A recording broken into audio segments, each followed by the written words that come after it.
Welcome back to DuckSport. In this week's video, the plan is to show you how to do a budget hydraulic clutch conversion on a Type 9 gearbox. So if you Google the words hydraulic clutch Type 9 or anything like that, you'll get loads of kits out there on the market for converting to a hydraulic clutch. The problem is, they're all well over £100, they use a concentric slave cylinder, and that's not what I'm about. So the idea is, instead, before fitting the engine and gearbox back into the car, we're going to fit an MX5 slave cylinder and use that instead. And this is how we're going to do it. So in the normal setup, the cable comes through here, the outer is held in place by that section of the bell housing, the inner then passes along here, hooks into this arm, and would pull the lever in that direction to activate the clutch. So instead of the cable then, the idea will be that we take this slave and mount it somewhere kind of like that, and that we'll use that then to push the lever arm to activate the clutch instead. So as you can see, that's just going to need a little 90 bracket off the bell housing there to hold that in place. I know someone's going to mention it, so obviously yes, it's not ideal that the cylinder is going to be upside down. It will make bleeding it a little bit more difficult. However, if I tap the bell housing rather than nut and bolt it, it will just mean that it's a quick job of undoing the bracket from the bell housing, turning it over, bleeding it, putting it back on. So don't think it will be too much of a hardship. The only other option would be spinning it around 180 degrees and making a really fancy bracket that would allow for that to work. I might have a look at doing that, but I'll probably go with the simpler option because simple for the win. Wasn't sure which way to go with the bracket, whether just to keep it simple, mount the cylinder upside down and use a pressure bleeder, or just take the cylinder off for bleeding. And so I had a quick word with Steve Walford, and he agreed actually simple is easier. That's not going to be any hardship, not going to be bleeding it all the time. So yeah, we're just going to go with a simple bracket mounted upside down rather than putting extra time into making a complicated bracket. And so for this, just using a simple piece of 2.5-3 mm angle iron. So just going to mark out the holes for the cylinder mounting there, and then I'll measure up, cutting it down to length.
Okay, mounting holes for the cylinder.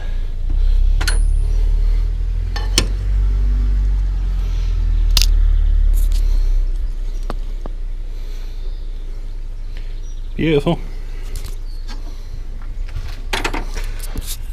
The stuff I was spraying on before drilling was CT90 foaming, cutting and tapping fluid. Never heard of it before, but somebody recommended it to me on one of my videos, so I thought I'd give it a go. Actually, yeah, it seems really good. I was managed to do some of that with the step drill and it went through fine, so really impressed. Thanks for the recommendation. So now I just need to bolt the master cylinder onto the bracket that I've made. Although it's not anywhere near finished, I need to work out exactly the length it needs to be to position it correctly for the clutch arm. So If I can remember where I've put my M8s. There we go.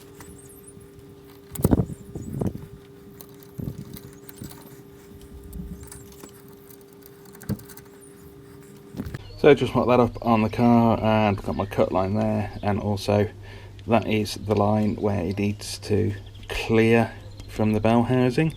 So basically I can drill my mounting holes anywhere in this section above that line.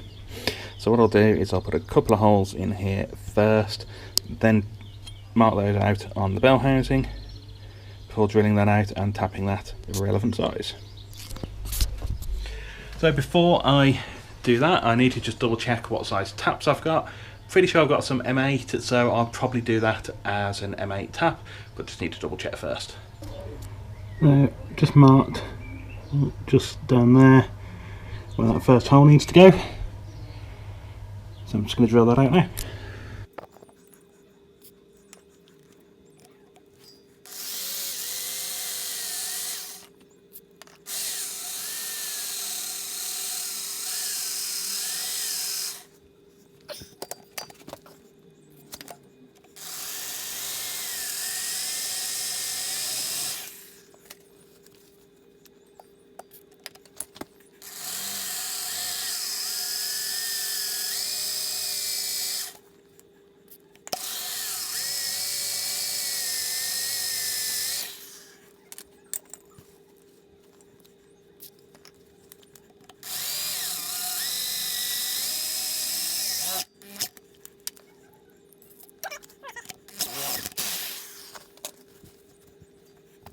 Well, that was a much thicker piece of casting than I expected, but I'm not mad about that because it means there's going to be plenty of stuff to tap, and it does mean it should be a good place for this slave cylinder to be mounted to. Now, unfortunately, I'm not actually going to be able to get my tap handle to actually turn full 360 degrees in that space, so I'm going to have to do something I don't really want to do, use drill for this job.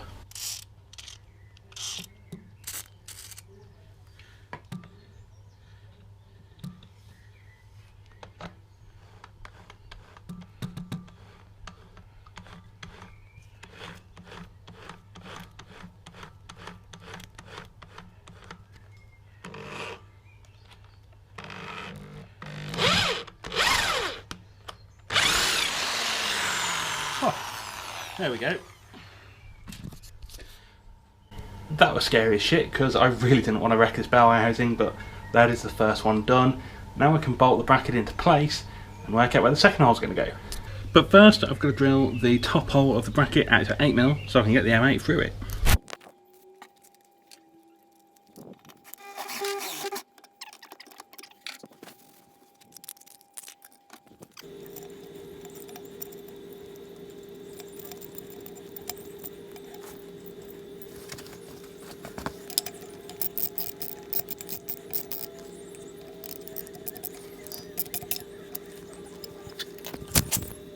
There we go, that's the bracket bolted up. Obviously it's going to be cut off and made pretty at the top.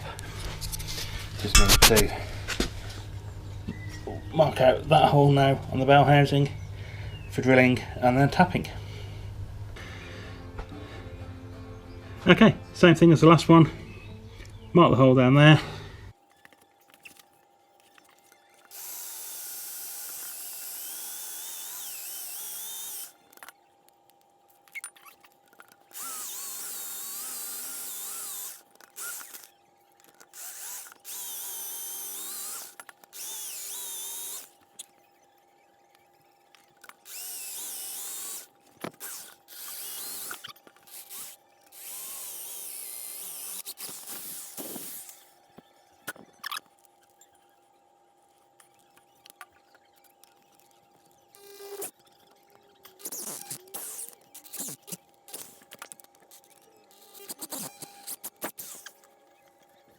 My drill did not enjoy that, but it is done.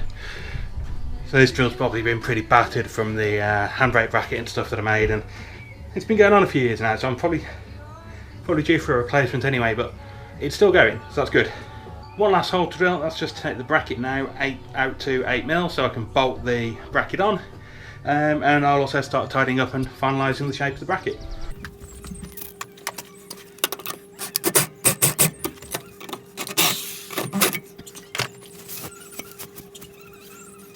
Okay, that's all the holes drilled. So now I just need to make that cut along there to finish the shape of the bracket.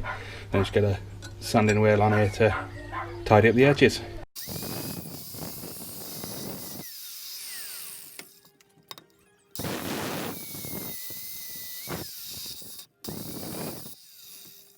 Missed the joint on the cut there, but never mind. Tied it up with the flap wheel. Nice. That's all nicely rounded off. Just going to smooth out the other end there. That then is the bracket all nicely dressed. So I'm just going to try it on the bell housing now with the slave cylinder on. Just make sure it all lines up as it was meant to. And as long as that all works, I'll paint it up and bolt it on for the last time. And there you have it. A Type 9 hydraulic clutch conversion for just over a tenner. Okay, yeah, so you need the hydraulic line from a master cylinder and you need a master cylinder as well. But I'm assuming that if you're watching this video that you're going with a pedal box, that you're going to be buying that anyway. You just want to avoid the expensive concentric cylinder. Or you just follow my build. In which case, if you don't follow the build already, make sure to check this thing out. You might like it. So all I've got to do now is paint that bracket up, get it mounted permanently. I'll put some Loctite onto the bolts into the bell housing and use some longer bolts on the slave cylinder so I can get nylox on there. But job's a good one. Really pleased with that. And there it is, all painted up, mounted onto the bell housing, hopefully for the last time, the bracket and the slave cylinder. The bolts I've used for mounting the slave cylinder slightly longer than I would have liked, but it was a case of I either use ones that were too short or ones that were slightly too long, and obviously slightly too long is better than too short. But there you go then, it is possible to do a hydraulic clutch conversion on a Type 9 for a damn sight less than the conversion kits go for. Just £10 I've got invested in this setup so far. Hopefully by the time that this video comes out, this will have all been tested and proven, so you'll see that in a future video. For now then, thank you for watching, and if you did enjoy it, make sure you give it a thumbs up, hit the subscribe button and the notification bell next to it to make sure you get notifications on when our future videos come out.